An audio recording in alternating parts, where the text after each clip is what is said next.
Hi, everyone. Thank you so much for joining us for the 2026 Cultural Arts and Arts Programming RFP orientation. My name is Jackie Kali'ia'a. I'm the development manager here for the Base Reuse and Economic Development Department. And as part of my role here, I support the city's public art program, and I've been managing it for about the past 2 years. So thank you all for being here this evening. So I'm going to run through the presentation. It's about 25 minutes in length, and the focus tonight will be on the Q&A at the end. So there's going to be plenty of time for that.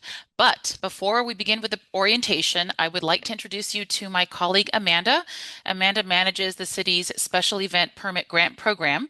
It's a different program from the cultural arts grants. And I wanted to invite Amanda to share a little bit about the program. And if anyone is interested, Amanda can answer questions. Amanda. Sure. Um, so my name is Amanda Gerke. I'm with our Economic Development Division, and Jackie invited me here just to tell you guys, before you get started on the main event, to tell you a little bit about our special events permit grant program. And I wanted to make sure to pop in here because there are some events that would qualify for the cultural arts grants that would also qualify for this program, but not all. So it may be of interest to you. And we also, we know the fact that we put them out at the same time might cause some confusion. So we want to make sure people know the difference between the grants. So the special event permit grant program is specifically tailored for events that need a special event permit. So in Alameda, you need a special event permit if you are closing down a street or a sidewalk or any public right of way. If you're having an event in a park that's more than 500 people, or if you're having an event on city-owned land at Alameda Point.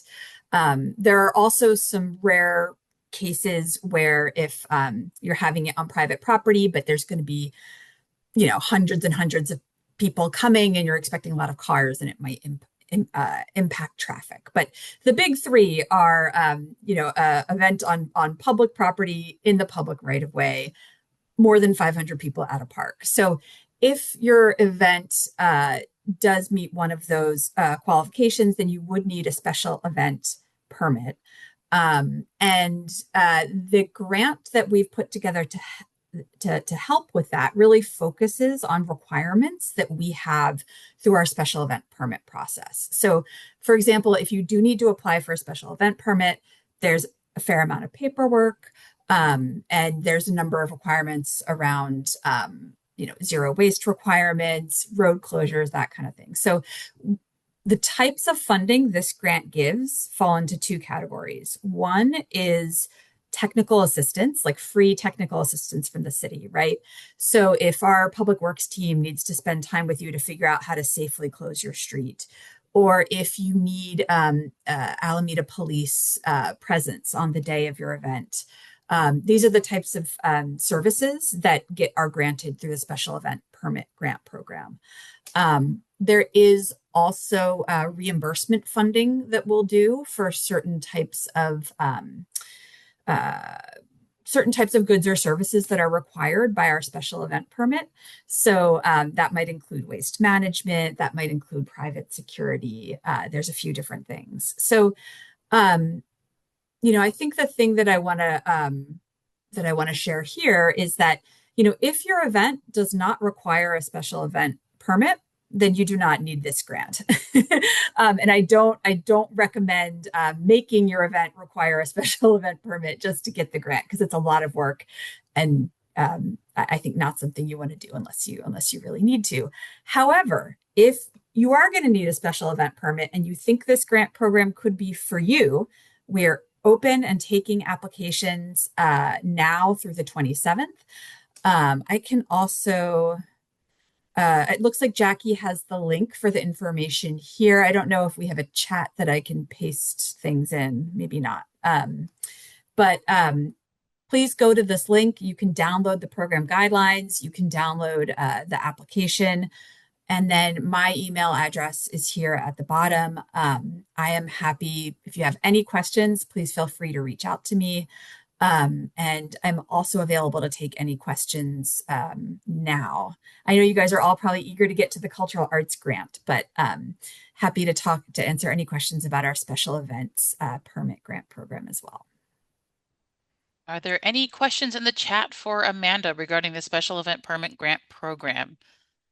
And if not, there's her contact information, agurkey at alamedaca.gov if you have any questions. All right. Well, thank you so much, Amanda, for joining. It looks like we don't have any Q&A at the moment, but it will definitely forward people your contact information when we send the email with the link to this recording. So thank you again, Amanda, for joining, and you're welcome to stay and hang out with us if you'd like to. Otherwise, we'll go ahead and get started. I think I'm going to log off. I just very Okay. quickly, I notice a bunch of people just joined in the last like Okay. 2 minutes. So Okay. the too long don't read is in addition to the cultural arts grant program, we also have a special event permit grant program that is just for folks applying for special events. So a special event permit. So if you're going to be getting that permit, you should check out this link or email me for more information. All right. Thanks, guys. Thank you, Amanda.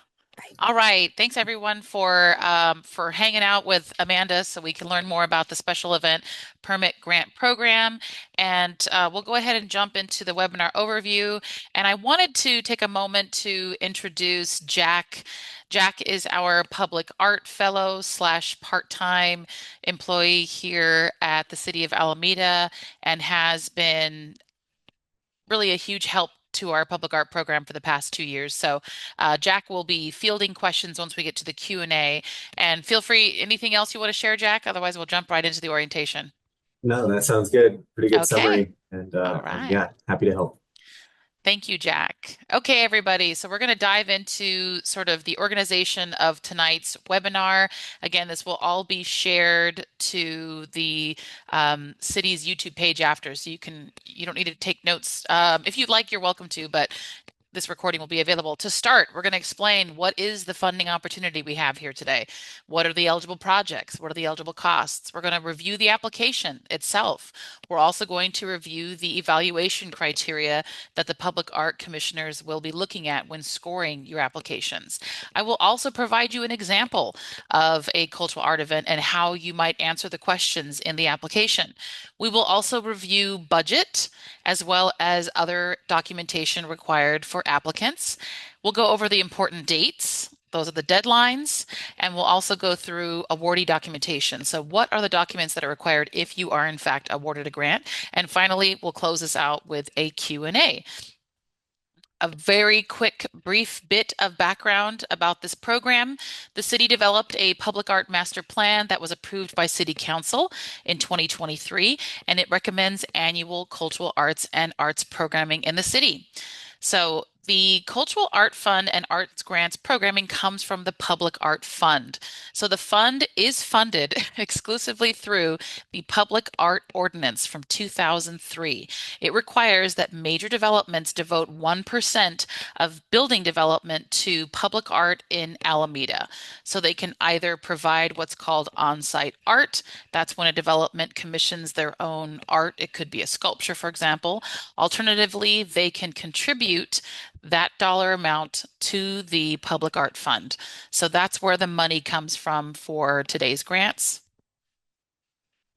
All right, so for 2026, there's a total of $60,000 available. We are awarding 4 grants. This is a competitive grant program. So what does that mean? It means that there are limited funds available. While we would love to fund every project, unfortunately, we can't. So, to set yourself up for success and help your application stand out, we encourage folks to take time to review the RFP itself. Give yourself plenty of time to work on the application, and please don't wait until the last minute to submit. I am a resource. I am the public art manager here for the city. If you have any questions during the application process, please contact me. And here's a photo actually of one of our 2025 grantees, the Halal Makana. And so throughout this presentation, there are photos from our 2025 grantees. Okay, let's talk about eligible projects. Performing arts, theater, dance, music, literary arts such as poetry reading, storytelling, film, video, special events such as festivals and celebrations, and artists in residence programs. All right. So to give you an idea of the types of programs that the program has funded in the past, I've included our past grantees. So these are the 2025 grantees. Again, this will all be sent to you. I'll share with you the slide deck, so take a glance at them, but we're going to move through these quickly. These are our 2024 grantees. All right, let's get into eligible costs. So, the eligible costs include all materials related to the production of the proposed event or series of events. So, that could include artistic and administrative personnel. So, for example, are you having dancers or singers? You can use the funds to pay them. Are you bringing on a stage manager? You can use the funds to pay them. Is there a rehearsal space or a rental space required to hold your event? Those costs are also eligible. Any office supplies, any insurance. So, for example, you're going to have event insurance if you are, in fact, awarded a grant through this program. So, those fees and costs are also included. It also includes marketing and promotion. What it does not include, the cost of any activities occurring outside the city of Alameda. Again, this particular grant is specifically for events happening in Alameda, so we don't fund anything outside of it. We don't fund any social functions, parties, receptions, or fundraisers, so you cannot use these funds for a personal party. Sorry, that's not an option. No food and beverage, and no out-of-state travel. And an important note, we are requiring that you include a 10% contingency as part of your proposed budget. So what does that mean? That means include flexibility into your budget to account for any rising costs or unforeseen expenses. All right. So in terms of locations, the event itself must be located in the city of Alameda. You do not need to be based in Alameda as an organization, but again, the event must take place here. The event has to be free of charge and opened to the public. So no ticket costs. Again, it has to be free of charge and open to the public. This is written directly in the city's public art ordinance. And the event, the organization that is applying must either be a nonprofit, a 501c3 or a 501c6, a public agency, or a fiscally sponsored organization. So those are the three organization types in order to be eligible to apply. And these are grant funds are for events taking place between July 1st, 2026 through June 30th of 2027. So for the 2026-2027 fiscal year. And the event must be completed within 12 months of the agreement execution or the grant will be rescinded. All right. So in terms of the requirements, all of this is described on page 3 of the RFP. The RFP is available on the city's website, and I encourage everyone to print a copy and review it. A lot of what I'm discussing in this slide deck today is directly from the RFP. It's just an easier, more visually dynamic way to view it. And when you fill out your application, you will be asked to include your contact information.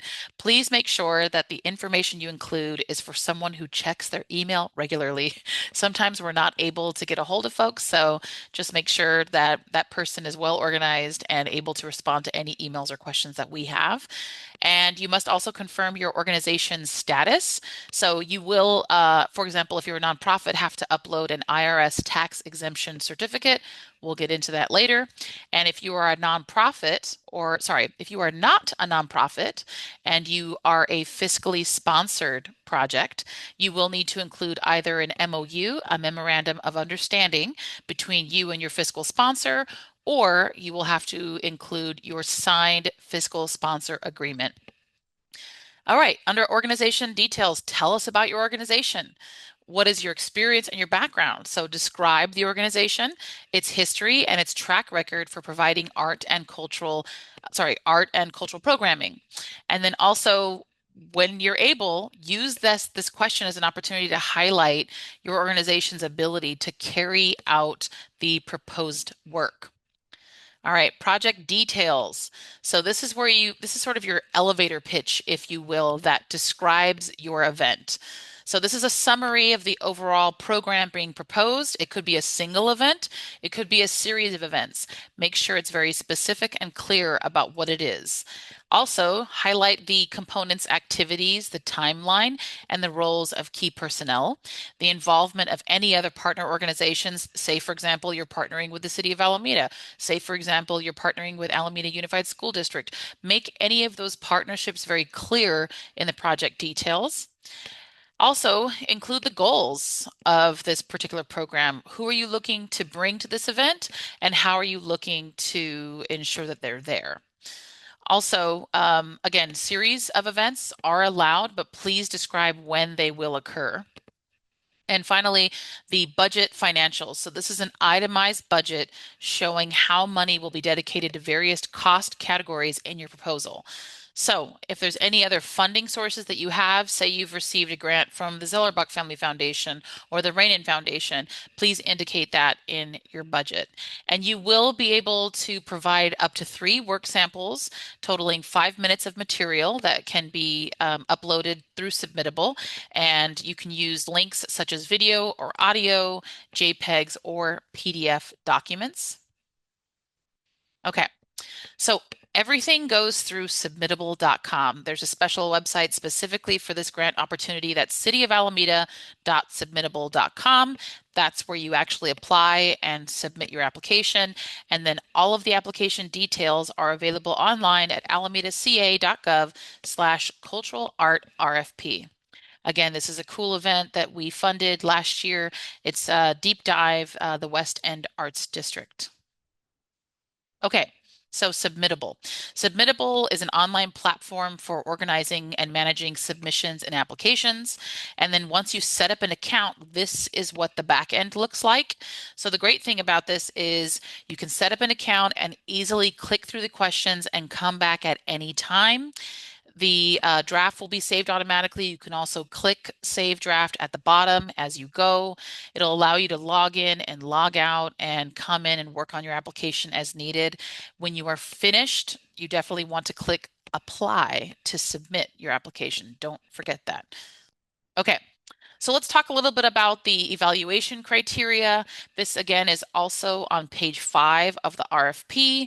The highest weight goes to the event itself or the series of events. What is this program and how does it benefit the greater Alameda community? Next is experience and capacity. This is an assessment of the organization's ability or capacity to implement the program. So, how is this enhancing local arts and culture? And have you done this before? If you haven't held this event, if this is an inaugural event, for example, are you collaborating with any other organizations that have experience doing this? Basically, this is an opportunity to let us know how you're going to ensure that your event is a success.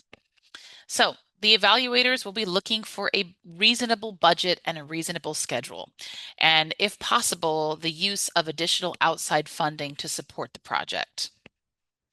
There is a preference for organizations that are based in Alameda. Again, your organization does not have to be in Alameda, but the event or program has to take place here. And we have funded projects in the past that are happening in Alameda, but are hosted by organizations that are outside of the city of Alameda. All right, so here's where we get to a fun example. I see that there is Q&A. We're going to get to that in a little bit, so feel free to ask your questions and we'll get to them to the Q&A section. All right, so say for example, you're planning Oktoberfest. All right, you want to feature traditional Bavarian foods like bratwurst and spätzle. You want to plan a pretzel toss competition with the local bakeries in town. Say you've hired a 5-piece polka band that you want to keep running the tunes throughout the festival. Maybe you've invited local dachshunds to participate in a dachshund race, okay? So I'm going to use this example and show you how you might want to answer your questions in the application process. And of course, your event has to be free and open to the public and in the city of Alameda. All right, so using the Oktoberfest example, I'll go through those criteria. So describe the program, get specific. Okay, get specific. Okay, this program is Oktoberfest, a celebration of Bavarian culture, music, and food in the city of Alameda, October of 2026. The event is free and open to the public. Have you done this event before? Is this your 10th annual Oktoberfest? If this is your first time, tell us who on your team is experienced that you've set your program up for success and ensure that you have the capacity to pull it off. Budget. Let us know that you thought it through. You'll need permits. How much do they cost? How much is the polka band? Are you purchasing ads on Facebook? Do you require street closures? Are you hiring an event planner? Is there festival staff? These are the types of costs you're going to want to make sure are included in your budget. Timeline. How long does it take to plan this event? Say it takes 6 months. So if your event is October of 2026, you're going to want to work backwards and provide a general overview of your planning activities from April onward. So, for example, if your event is held in the park, in April, you're going to want to work with the Alameda Recreation and Park Department to book the space. In fact, you might want to book it sooner. Public space is a premium here. And you might want to work with the Alameda County Department of Environmental Health to understand your food permit requirements. You're going to have to reach out to local publications also to promote the event. What are those costs associated with that? When it comes to leverage funds, tell us if you've already successfully raised funds. So for example, say you've already raised 60,000 for the Oktoberfest event and you're looking for an extra 10,000 to cover your costs. So we want to know if you're tapping into other fund streams to make your event happen. In the Bay Area, we're very lucky to be part of a large, thriving arts philanthropy community, and there are plenty of other funding opportunities, and we'd like to know that grant seekers are taking advantage of these opportunities.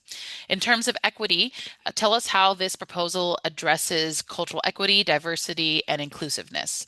So you would say this is a celebration of Bavarian culture and everyone is invited to the polka.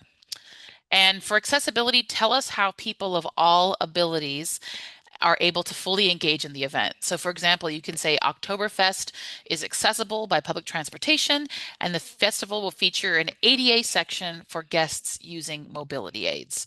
On our city website, there's a great link to a one-pager that gives you background information on how to ensure that your cultural art event is accessible for people of all abilities. So be sure to check that out and consider it when you're planning your event. And finally, there is local preference for organizations based in Alameda.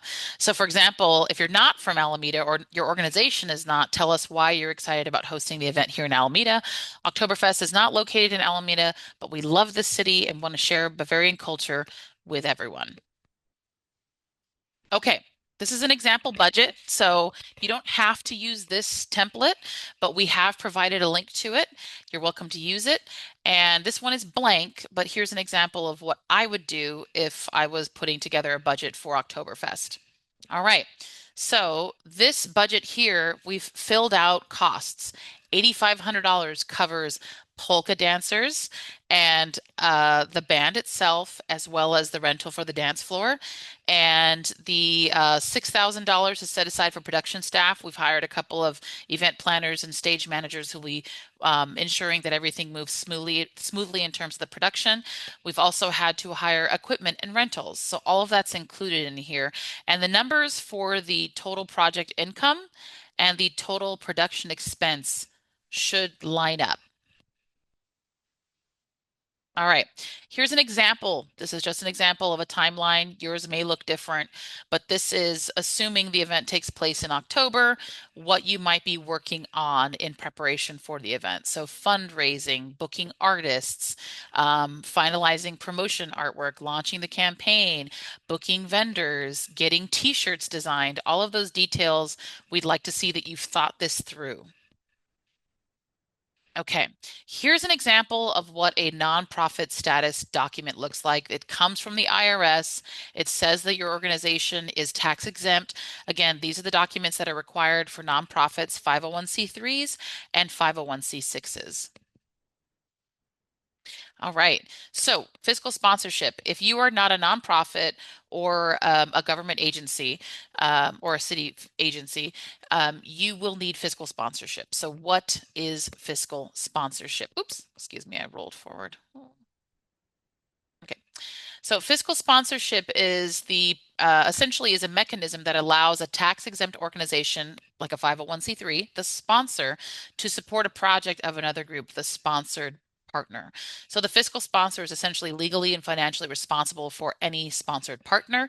So it's critical the partner organization's goals align with the nonprofit's missions.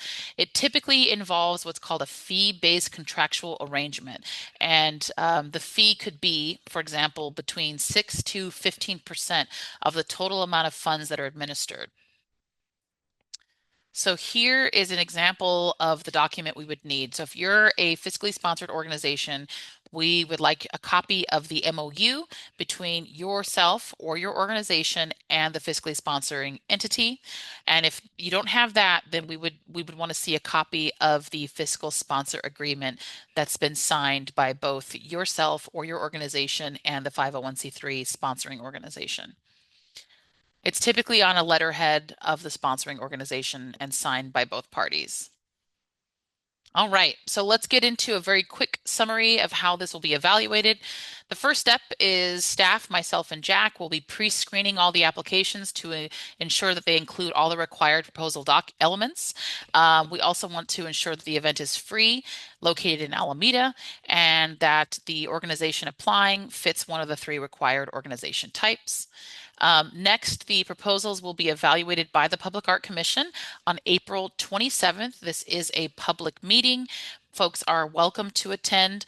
There is public comment available at the top of the meeting, but while the Public Art Commissioners are deliberating, there's not an opportunity for clarifying questions or anything like that. So ensure that everything is in your application.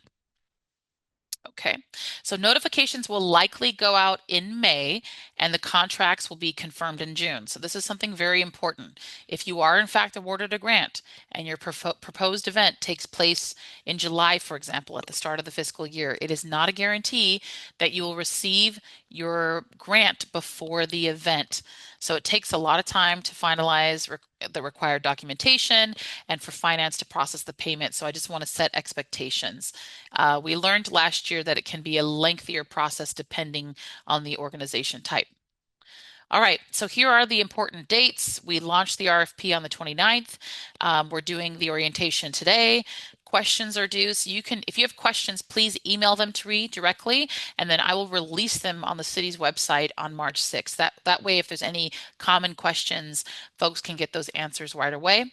And applications are due on March 19th by 5 o'clock p.m., not midnight, by 5 o'clock p.m. So please just make sure that you submit through Submittable at that time. All right, let's get into this is really about setting expectations. If you are in fact awarded a grant, you must have an active business license. You don't need one to apply, but if you are awarded, you will need to get one. I think it's about $80 for the year. You will also require insurance. And this is all listed on the RFP. And if you don't already have insurance, you will have to purchase insurance for your event or your series of events. If you are driving to and from your event, you will need to submit your auto insurance policy. If you don't require a car for your event or your program, you can submit an auto insurance waiver. The city has a very thorough risk management team that requires review of all insurance policies. So I just want to make sure that you know that process can take some time and all of that needs to be approved by risk management before we can sign any contracts. Additionally, you will have to submit a W-9 form. This will be utilized for the payment part, and you will be entering into contract with the City of Alameda. There is a sample contract included in the RFP. Take a look at it now and make sure that you are comfortable with it, and you will be given a draft if you are in fact awarded a grant, and then you can review that together and we can answer any questions at that point. So this is a grant from the City of Alameda. These are public funds, and because of that, these documents are required. I know that there are other granting organizations and funders that don't require this level of detailed documentation, but this is required for public funds. So just want to set expectations. And again, you might require a special event permit, you might not. My colleague Amanda answered some of those questions earlier, and I will share her contact information after. Okay, so that covers most of it. Here is my contact information. Again, I am a resource to you all. And that concludes the presentation itself. And we're going to jump into the Q&A. All right. So please answer or ask questions in the chat, and then I will do my best to reach them out. Okay. So first question from Peter: is the administrative fee mostly fiscal sponsors charge of the overall sum eligible for the grant? Yes. So the fiscal sponsorship fee is part of the administrative fee, and the grant funds do cover that, as we highlighted in earlier slides. So, oh, Jack, did you want to answer that? No, I was just Okay. marking it that you were answering it live. Yeah. So yes, that's included. Put that in your budget. So for example, say your budget costs 20,000, say your event costs $20,000 to put on, you're looking for an extra 10,000 from the city of Alameda and you're applying specifically for that. Put down the cost of your fiscal sponsorship fee. Again, the administrative cost ranges depending on the model of fiscal sponsorship you have and the organization. But say, for example, it's 8%. Include that in your budget. Does that answer your question, Peter? Okay, great. Okay. Oh, it looks like great. Jack has already been answering questions. Awesome. There was a question, sorry if I missed this earlier, regarding entity. Do you have to be a nonprofit or similar to be eligible? And yes, you either have to be a nonprofit organization, a 501c3 or a 501c6, or a fiscally sponsored organization. And let me scroll back a few slides so I can include the types. Thanks for your patience seeing all of this. Whoops, excuse me. Here we go. Nonprofit, public agency, or fiscally sponsored org to apply. Will these slides be available and shared after the webinar? Yes, I'm going to email everyone a copy. All right. How does the city determine whether an applicant gets a $5,000 or $10,000 grant? That's a very good question. So this year we have $60,000 available. The administration of these grants does take some time. Some folks are aware and others are not that the public art program, unfortunately, we don't have a full-time staff member to handle this. It's 1/3 of my role, so we do have to be conscientious about the administration of the program. And last year we funded 10 grants, and the administration was a lot. So, what does that mean? Basically, the Public Art Commission determines how much is going to one grantee. Does that answer your question, Marie? I think she can respond. Okay.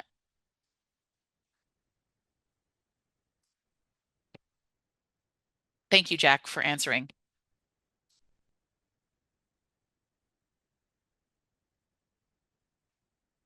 Does the entire event need to be free, or can a free public facing component day be included as part of a larger ticketed multi-day program? This is a really good question. The question of free has come up in the past at our public art commission meetings. It is written into the city's ordinance. So what that means is um, the Public Art Fund, the capital F Public Art Fund, is specifically for free events. And so I think you would want to submit an application just for that free activity. It could be part of a greater event that you're doing with ticketed entry costs, but that program does have to be free in order to be eligible to apply. So I would parse out the free component and describe that. And you can add details. This is a part of a 10-day event, and this is the one free day. But we're mostly interested in what is the free programming that would be available to all Alamedans without a need for a registration fee. Does that answer your question, Rachel?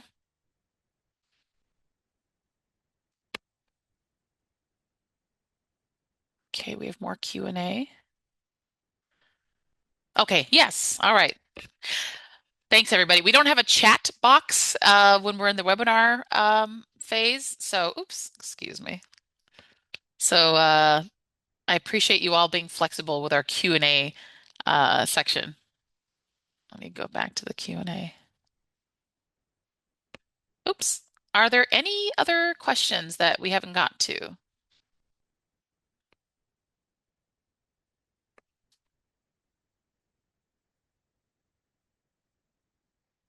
Yeah, the question in the chat still is how does the city determine? It's the Public Art Commission that makes a decision about the grant amount.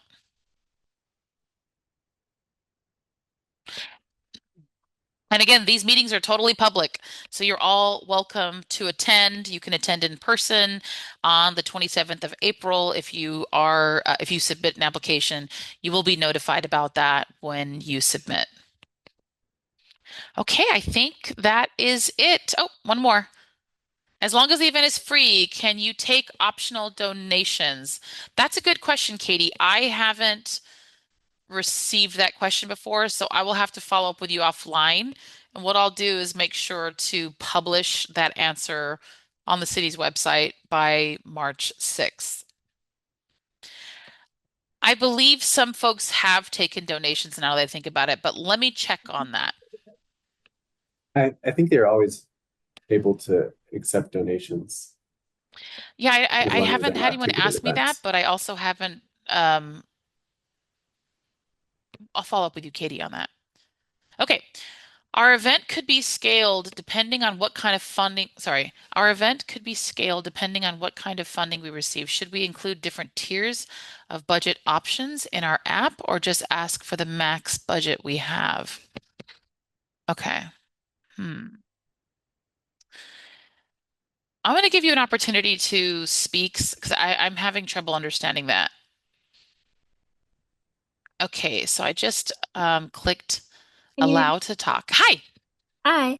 Um, yeah, so my question is just like, so our event could be like larger or smaller depending on the budget. We're trying to plan a music festival, so there could be more artists or less artists depending on how much we can afford, given the budget. So the way that we're planning, because we're seeking this grant as well as like sponsorships, um, there's just different options of how we could proceed.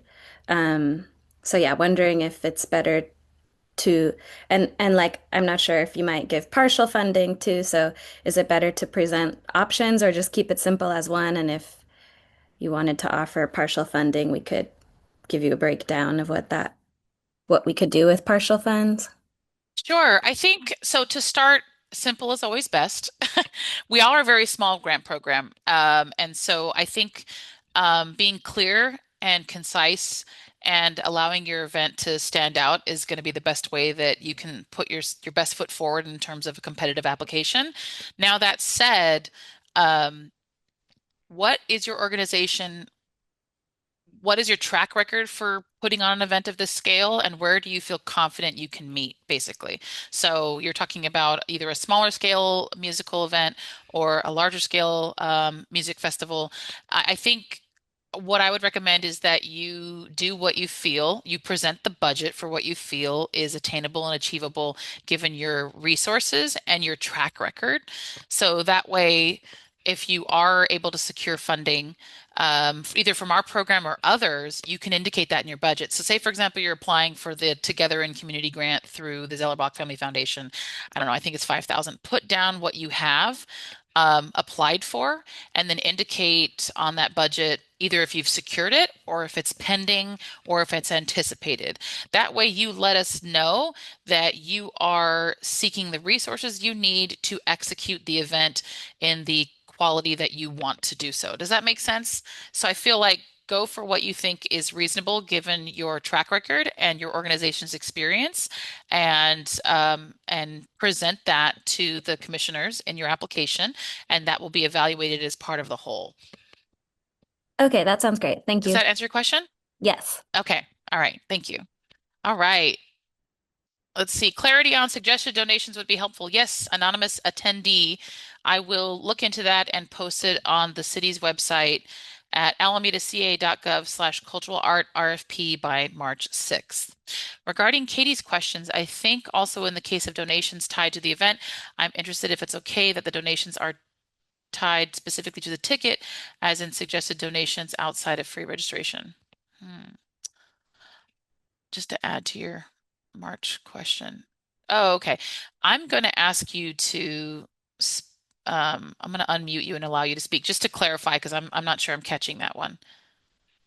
Earlier, Katie had asked the question about donations. I think it was Katie about just accepting donations at the event and if it was okay. And I think somebody else on your side, the gentleman said, I think Mhm. taken donations in the past. And I'm just curious when donations are kind of at the entry point in terms of getting a ticket, because we would offer free tickets, but Mhm. then also an option to have a like pay for a ticket, pay with a suggested donation, and pay in quotes. So I'm wondering if that's acceptable. Right. I would be less inclined for that just because that is the barrier to entry. And the purpose, the reason why this is written into the public art ordinance from 2003 is to ensure that everyone can participate and that there's no barriers to entry, right?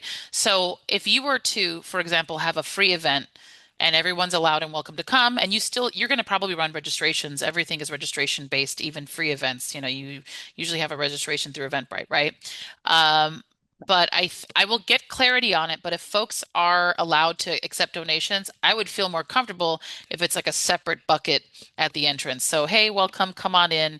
Here's your opportunity to donate if you would like to continue getting free programming like this. I'd feel better about that than I would be about here's your options for paying to get in slash you've got to look further down in order to click free. Does that make sense? Because again, it's about removing barriers to entry and ensuring that all members of the Alameda public are able to engage. Totally. Thank you so Okay. much. But again, getting clarity on that, we'll share that response on the city's website. Thank you. Okay. Thank you, Jack, for quickly typing and getting all these questions in. All right. Will you grant partial funding for proposals or will you only fund the full request amount? For example, I've asked for 15,000 and you only say had 10,000 available. Would you grant the 10,000? Again, it is the discretion of the Public Art Commission to make the determination on the final dollar amount. So there is a possibility that you're requesting 15,000 and that say your application is really competitive and you are in fact selected to be given a grant. It will ultimately be the discretion of the Public Art Commission. So you might, for example, get less than that. So either it will be the amount you requested, or it might be less than that. So set your expectations in terms of your continue to basically to seek funding in this time frame while you're setting up your event. We are one of many funders here in the Bay Area, so I encourage folks to look not only to this program. Oh, are you there? Sorry, I can hear someone. Sorry, I'm still Oh, here unmuted. I'll mute you. Sorry. Sorry about that. There will be a decision that is made. You can attend the meeting in public and learn about the ultimate dollar amount that you'll be granted. Okay, does that answer that question? Any others? Okay, thanks. All right. Should we be writing the grant to justify why we would like a larger amount? This kind of goes back to the last comment that I made, Marie, that this is really about what is achievable and reasonable and your ability to execute the event. So if you've put on multiple large festivals and you have a track record for executing that, then go ahead and give us your proposal for that. And I don't think it's necessarily about justifying the larger amount. I think it's about indicating that you can put on a successful cultural art program that can benefit the greater Alameda community. So it's not really about being strategic about what you're asking for. It's being strategic about what you're proposing. And I think I would be most concerned about the quality of the product and the event that you're putting together than about reaching a dollar amount. Does that make sense? Like it's really about highlighting um, your event, why it's important, why now, why are you the person to put it on? And I think if you get specific about that, it will speak for itself, and the Public Art Commission will be able to see, oh, okay, there's a lot of thought put into this. This sounds amazing, and then they'll use that as part of the scoring process, which will ultimately determine which organization is granted a grant. So hopefully that answers it. It's very kind of nebulous, but I would focus on just putting a quality event forward and showing the applicants, showing through your application that you've thought all of this through. Any tips for first-time events, new orgs to show track record of credibility aside from qualifications?